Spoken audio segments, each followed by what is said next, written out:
Assalamualaikum warahmatullahi wabarakatuh. Perkenalkan, saya Seni Sahra, berasal dari kelas 30C. Kali ini saya akan menjelaskan sedikit tentang materi-materi pada mata kuliah BKPD 1.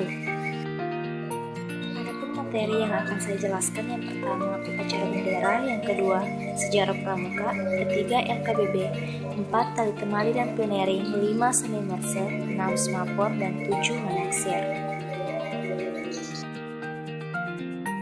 Baiklah, langsung saja materi pertama, yaitu upacara bendera.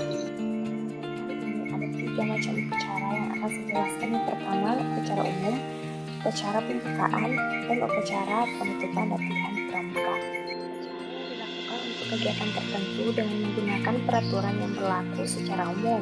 Dan upacara pembukaan serta penutupan latihan pramuka, yaitu upacara yang dilaksanakan dalam rangka usaha memulai dan mengakhiri suatu pertemuan di lingkungan gerakan pramuka. Dalam pejabat upacara umum terdiri dari pembina upacara, pemimpin upacara, pengatur upacara, dan pemandu upacara. Adapun peserta upacara terdiri atas kepala sekolah, wakil kepala sekolah, guru, tenaga kependidikan, peserta didik, dan atau tamu undangan, serta petugas upacara paling sedikit meliputi pembawa naskah Pancasila, pembaca teks pembukaan Undang-Undang 1945, pembacaan teks dari siswa, pembacaan doa, pemimpin lagu atau dirjen, kelompok pengibar bendera, dan kelompok pemandu suara. Buklat yang terdiri dari pradana, pembina upacara, wakil pembina, pemimpin reka, wakil reka, pembaca dasa dharma, serta pengibar bendera. Adapun susunan acara upacara pembukaan latihan di Ambalan, yang pertama kerapihan setiap anggota Ambalan, kemudian sangga kerja menyiapkan perlengkapan upacara, kemudian pradana mengumpulkan anggota Ambalan dalam bentuk bersaf, kemudian pada waktu pemimpin sangga meninggalkan tempat, wakil pemimpin sangga pindah ke tempat pemimpin sangga. Selanjutnya, para pemimpin sangga setelah melakukan laporan mengambil tempat di sebelah kanan barisan, dan pradana menjemput pembina dan menempatkannya di sebelah kanan barisan. Kemudian pradana mengambil tempat di depan barisan sesuai adat yang berlaku di Ambalan. Kemudian pembaca dasa dharma dan sandi Ambalan oleh petugas. Selanjutnya, pengucapan Pancasila oleh pembina penegak dengan diucapkan ulang oleh anggota Ambalan. Selanjutnya, pengumuman dari pradana atau pembina. Selanjutnya, pradana memimpin doa sesuai dengan agama dan kepercayaan masing-masing. Dan barisan dibubarkan oleh pradana dan dilanjutkan dengan acara latihan. Kita beralih kepada upakuklat, di mana petugas upakuklat sama seperti petugas di upakuklat, hanya pada upakuklat tidak terdapat pembacaan dasa dharma serta pengibar bendera ditugaskan untuk menurunkan bendera.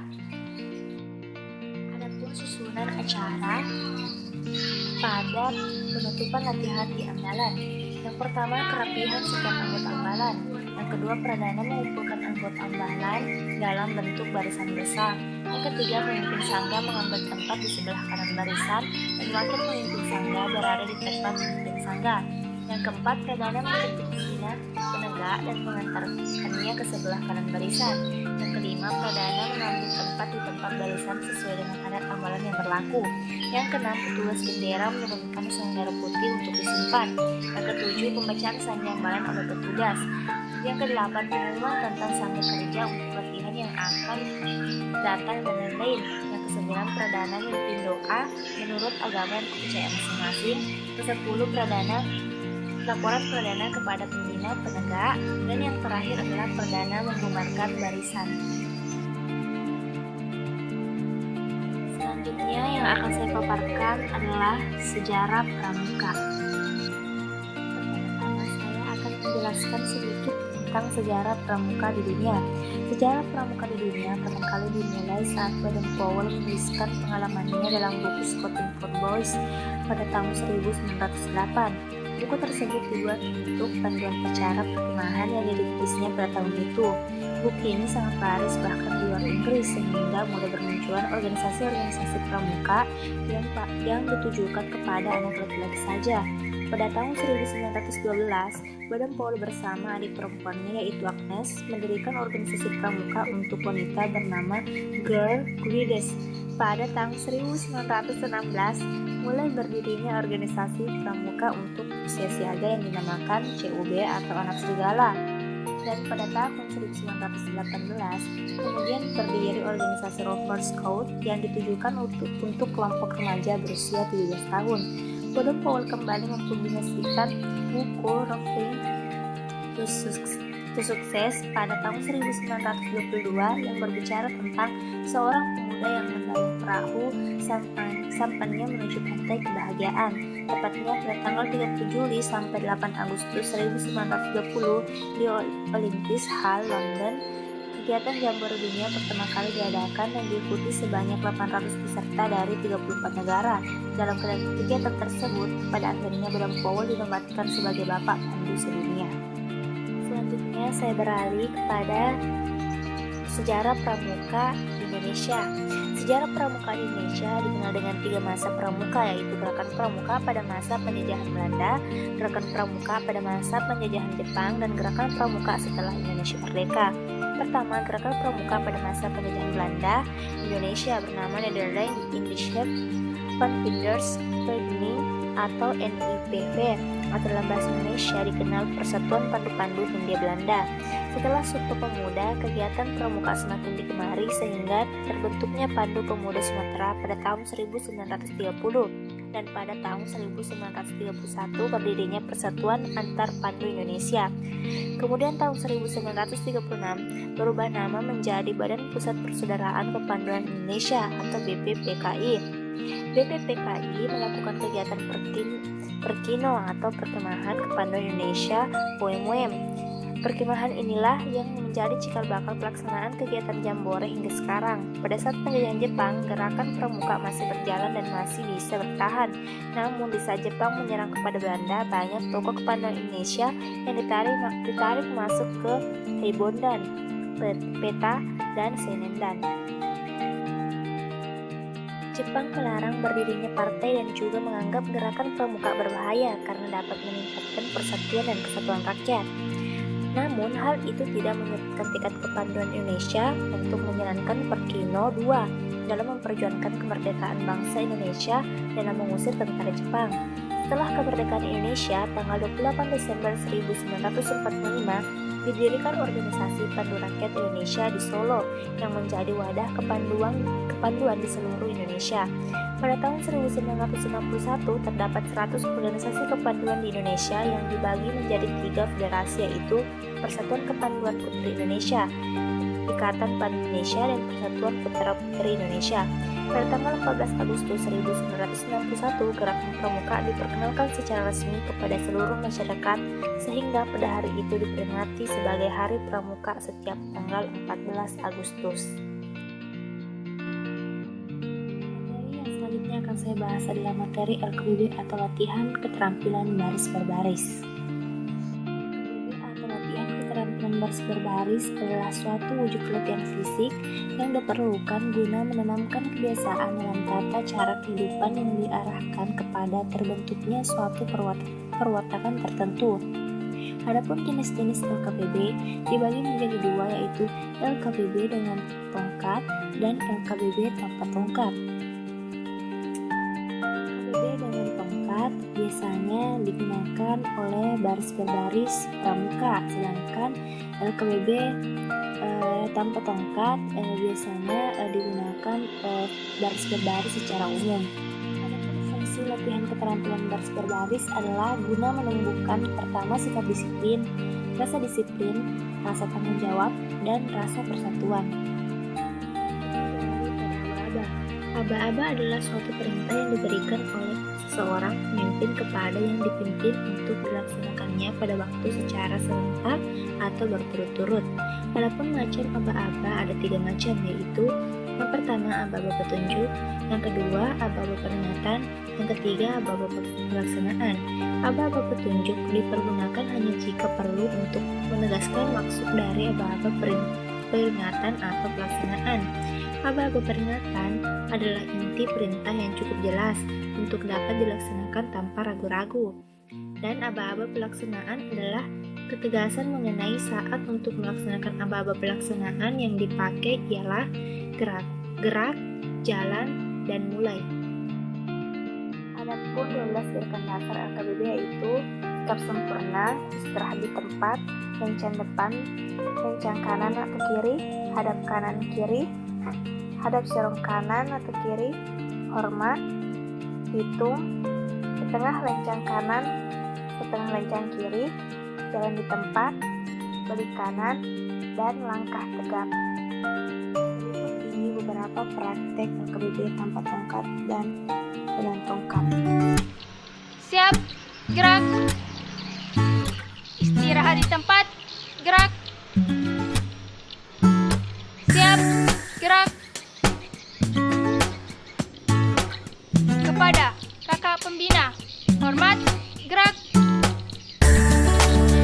Siap, gerak. Kepada bendera merah putih, hormat, gerak. Siap, gerak. Hadap kanan, gerak. Hadap kiri, gerak. Balik kanan, gerak.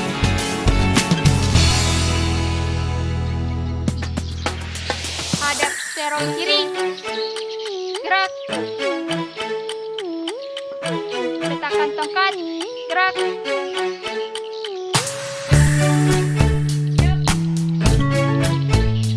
Ambil tongkat, gerak.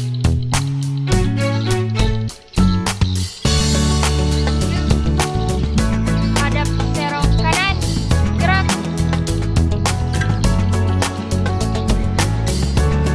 Lencang kanan, gerak. Tegak, gerak. Tengah lencang kanan, gerak. Tegak, gerak. Lencang depan, gerak.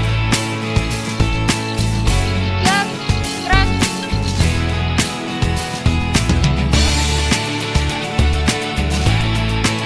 Siap, gerak. Istirahat di tempat, gerak. Siap, gerak. Hormat, gerak.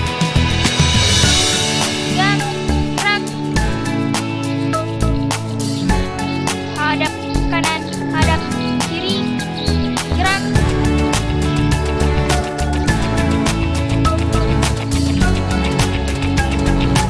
Balik kanan, gerak.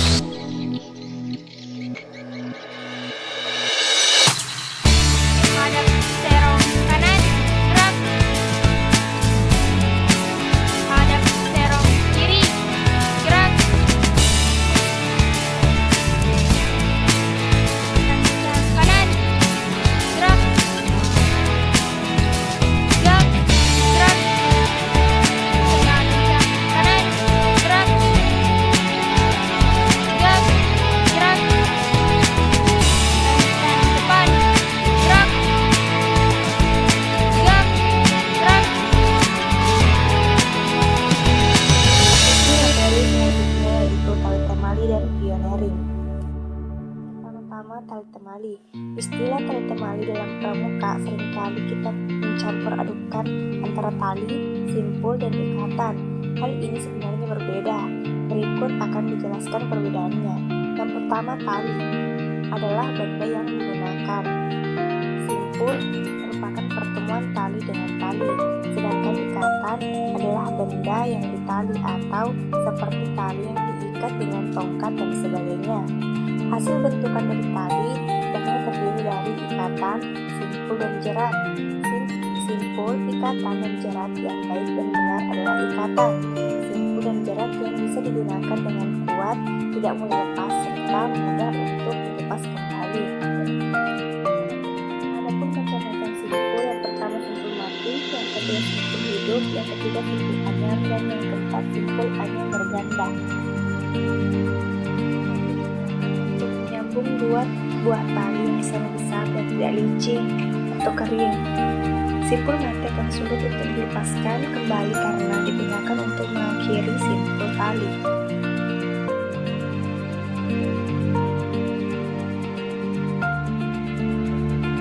Simpul yang digunakan untuk mengikat yang benda. Simpul ini cukup mudah untuk dilepaskan kembali. Dalam kehidupan sehari-hari, simpul tidak dipakai untuk mengikat hewan.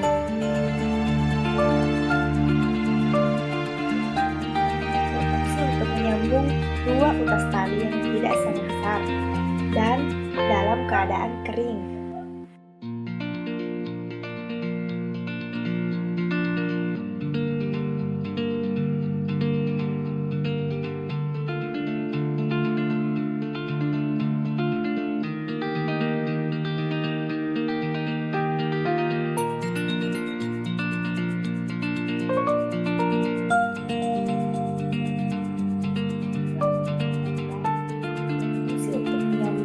Dua utas tali yang ukurannya tidak sama besar dan tidak licin.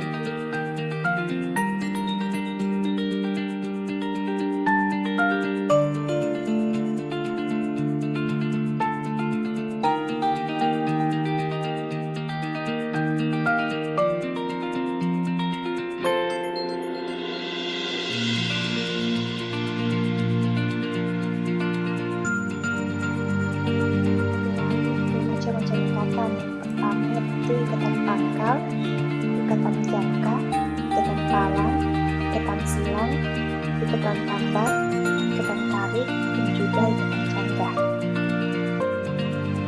Beberapa praktek.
Menurut asal masyarakat katanya, pioneering berarti bangunan darurat, yaitu pembuatan suatu bentuk bangunan dengan menggunakan alat dasar tali dan tongkat untuk membuat bangunan. Ternyata di balik itu semua terdapat manfaat yang sangat berguna untuk kita. Berikut manfaat dari belajar pioneering. Yang pertama, memupuk rasa kebersamaan, kekompakan, dan kebersamaan. Dapat diterapkan pada saat genting maupun P3K atau pertolongan pertama pada kecelakaan. Dan yang terakhir yaitu memproyeksi pemikiran peserta dalam merancang suatu objek sebenarnya atau bukan model.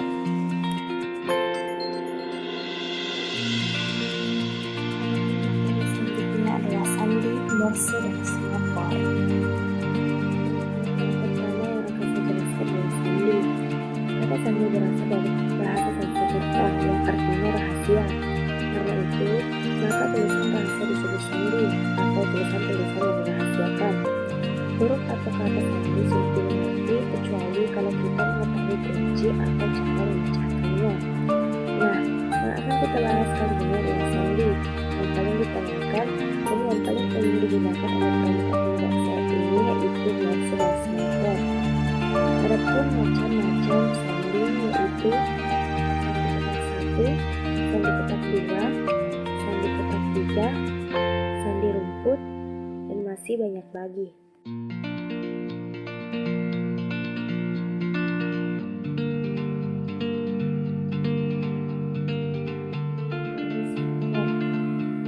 Pengintian isyarat semafor atau semafor dilakukan dengan menggunakan sepasang bendera. Bendera berukuran 40 x 40 cm dengan tongkat pegangan sepanjang 20 cm. Tidak ada ketentuan yang mengikat terkait warna bendera semafor, namun yang digunakan adalah warna kuning dan merah bersamaan. Praktek semafor berikut ini.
materi terakhir yaitu menaksir.